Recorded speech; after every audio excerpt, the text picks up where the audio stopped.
السلام عليكم ورحمة الله وبركاته. أنا محمد مسعد، وفي الفيديو ده هندردش مع بعض شوية. بص يا معلم، أنت فاتح الفيديو ده يا إما علشان أنت ناوي تشتري ساعة سمارت، يا إما بتفكر تشتري ساعة سمارت وزهقت من الريفيوهات والمراجعات والكلام الكتير. أنا بقى مش جاي أعمل لك ريفيو، أنا جاي أقول لك أيا كان الساعة اللي هتشتريها لازم تاخد بالك وتركز في الحاجات اللي أنا جاي أقول لك عليها في الفيديو ده. الساعات الكوبي 1000 نوع. طب إيه يا محمد الحاجات اللي أنا لازم آخد بالي منها وانا بشتري الساعه، او قبل ما اشتري ساعه لازم افهم واركز في الحاجات دي كويس؟ ايا كان نوع الساعه بقى، اكس 8 بلس الترا، اكس 9، الاتش كي، التليزال، الاكس الترا ماكس، ايا كان نوع الساعه اللي هتشتريها الحاجات دي لازم تاخد بالك منها قوي. طيب اولا هسألك سؤال، انت ليه بتشتري ساعة سمارت؟ علشان 4-5 حاجات كده تفكيرك مش هيطلع براهم. اول حاجة علشان الساعة تكون شياكة في ايدي، واقدر اتنقل بيها، حاجة شكلها حلو في ايدي ولها استخدامات اخرى، واقدر اركب لها ستراب لون اللبس بتاعي، اقدر اشكل فيها زي ما انا عايز، فتبقى حاجة بتكمل الطقم او بتكمل اللبس بتاعي، حاجة كده شيك في ايدي. تمام؟ تاني حاجة علشان لو اضطريت ان انا اعمل مكالمة منها او تليفون بعيد عني وبعمل مكالمات منها على طول، فلازم يكون صوتها واضح ونقي وتمام، واللي قدامي سامعني كويس، اللي انا بكلمه سامعني كويس. الحاجه الثالثه علشان اشوف الاشعارات واقرا الرسائل اللي بتجيلي واقدر ابص على القياسات بتاعتها واقدر كمان اشوف الساعه كل شويه، فلازم تكون هنا الشاشه كويسه تمام، وحجم الخط كبير ويكون واضح والخط نقي كده مش مقطع زي بعض الساعات اللي بنشوفها. وكمان وانا بشتري ساعه عايزها ببرنامج كده يكون واضح وسهل واقدر اتحكم في كل حاجه في الساعه منه. وكمان انا ممكن استخدم الساعه دي في المود الرياضي، يعني اقدر اقيس بها ضربات القلب، اقدر اقيس بها الجري، اقدر اقيس بها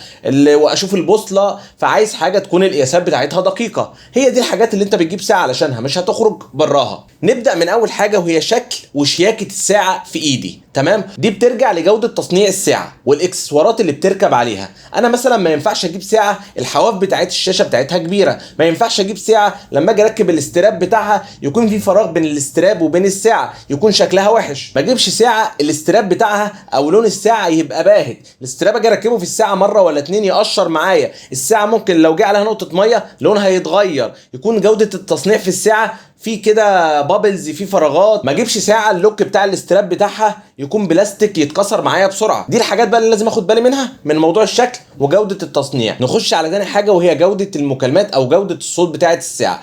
انا ما ينفعش يا عم محمد اجيب ساعه صوت السبيكر بتاعها او صوت المايك بتاعها مش حلو، ودي من اهم الحاجات في الساعه، لان انت هتستخدم الموضوع ده كتير، لان خلاص انت معاك ساعه وعايز تتكلم منها كل شويه لو انت في شغل مش عايز تمسك الموبايل، فالموضوع ده مهم جدا. لازم تجيب ساعه يكون الصوت فيها واضح ونقي وعالي علشان اسمع وانا بتكلم، ما اضطرش اعمل كده على وداني. تمام؟ اسمع كده عادي وانا ببص للساعه من بعيد. وكمان جوده المايك بتاعها يكون كويس، اللي هو اللي قدامي يسمعني كويس حتى لو حواليا دوشه، فدي حاجه لازم تاخد بالك منها قوي وانت بتشتري الساعه. الحاجه اللي بعد كده وهي من اهم الحاجات الشاشه بتاعت الساعه، لان دي هي اهم ركيزه او اهم نقطه في الساعه. فحاول على قد ما تقدر انك تجيب ساعه بشاشه اموليد، ولو ده مش متاح واضطريت انك تجيب ساعه علشان السعر بشاشه اي بي اس، فلازم تكون الاضاءه بتاعتها عاليه وجوده التاتش وسرعه التاتش سريعه. تجرب الحاجات دي كويس قبل ما تشتري الساعه او تدخل تشوف لها ريفيوهات. والاهم من ده كله ان يكون حجم الساعه نفسها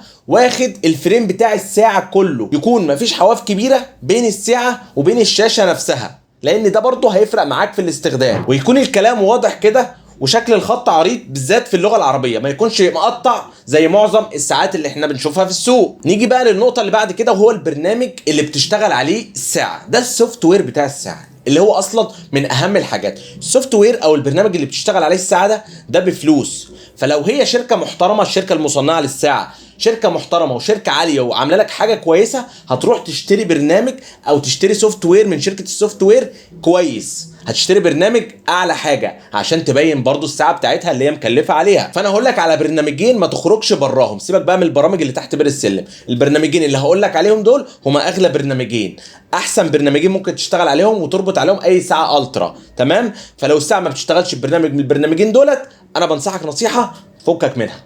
تمام؟ اول برنامج هو البرنامج المشهور الوير فيت برو. برنامج الوير فيت برو السوفت وير بتاعه محترم، بتشتغل بيه الساعه الاكس 8 بلس الترا القديمه اول ما طلعت، فاكرين الكلام ده؟ كان بيشتغل على وير فيت برو. دلوقتي بقى في الهراي فايني ومش عارف ايه، شويه حاجات كده مش حلوه، انا جربتها. تمام؟ خليك واثق فيها شويه.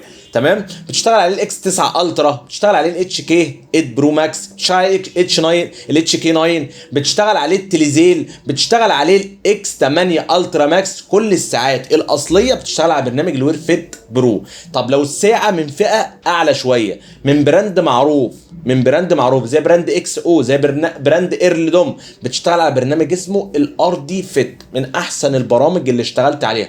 ومعظم الساعات اللي بتيجي من الخليج من براندات بتشتغل على الار دي فيت، برنامج محترم جدا جدا جدا. غير كده مش اجمد حاجه، وخليك واثق في كلامي وجرب اللي انا بقول لك عليه. نيجي بقى لموضوع القياسات اللي هيصدمك شويه.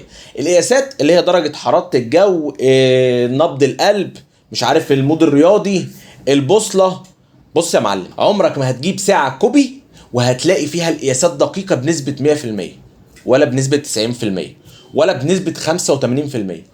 يا معلم، خدها من اخوك بقى نصيحه، وسيبك من كل الهري اللي بيتقال. وازيدك من الشعر بيت، مفيش برضو ساعه من الساعات الكوبي ضد الميه بشكل صريح او بنسبه 100%. ما تنزلش باي ساعه من الساعات الكوبي البحر، ما تعرضهاش للميه، حتى لو انت بتتوضى كده وبتحطها تحت الحنفيه، لا. لو هتنزل بقى البحر برضو لا. لو هتعرضها للمطر برضو لا. اسمع من اخوك، اسمع من اخوك الكلمتين دول.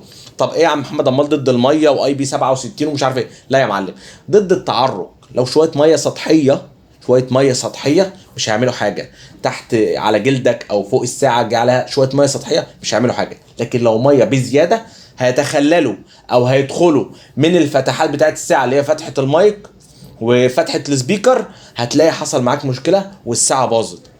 صدقني واسمع كلامي. انا كده جبت لك الخلاصه، او حاولت اقول لك على اكتر الحاجات اللي لازم تاخد بالك منها. دي نصيحه لوجه الله تعالى. خد كلامي ده، فكر فيه، اسمع ريفيوهاتك، شوف الساعه اللي انت عايز تشتريها، اسمع عليها ريفيو و2 و3. لو لقيت جروبات بتتكلم عن الموضوع ده وحد جربها، ادخل اساله، مش هتخسر حاجه. عشان برضو فلوسك دي ما ترميهاش في الارض، لان الساعات الكوبي 1000 نوع، 1000 نوع، كل الانواع اللي في السوق. تمام. وكمان عايز اقول لك حاجه، في اصلي وفي مضروب يا عم. ده في ناس بتجيب الاكس 8 بلس الترا وتحطها في كرتونه الاكس 9، تعمل كرتونه اكس 9 وتحطها في كرتونه الاكس 9 وتبيعها على انها اكس 9. متخيل والله معاك الوضع، وحاسس بيك وعارف انت بتفكر في ايه. تمام. بص يا معلم، اتمنى الفيديو يكون عجبك. لو المحتوى ده عجبك، انا عامل على فكره ريفيوهات كتير، لسه اقول لكم عامل ريفيوهات كتير على القناه هنا، ودايما الفتره الجايه دي هضيف لكم ريفيوهات عن الساعات، عن معظم الساعات اللي بتنزل في السوق، عن المنتجات المتوسطه بشكل عام يعني. لو الفيديو عجبك وحاسس ان انت استفدت من المحتوى ده، وحاسس ان انا عايزني اكمل في المحتوى ده، اتمنى تعمل اشتراك في القناه. ولو الفيديو ما عجبكش وانت مرر كده مرور الكرام ومش هتفرج عليا تاني، اعمل لي بس لايك من باب الدعم. اشوفك في فيديو جديد مع منتج جديد، او مع مراجعه جديده، او مع نصيحه جديده. والسلام عليكم ورحمه الله وبركاته، وبحبكم جدا في الله.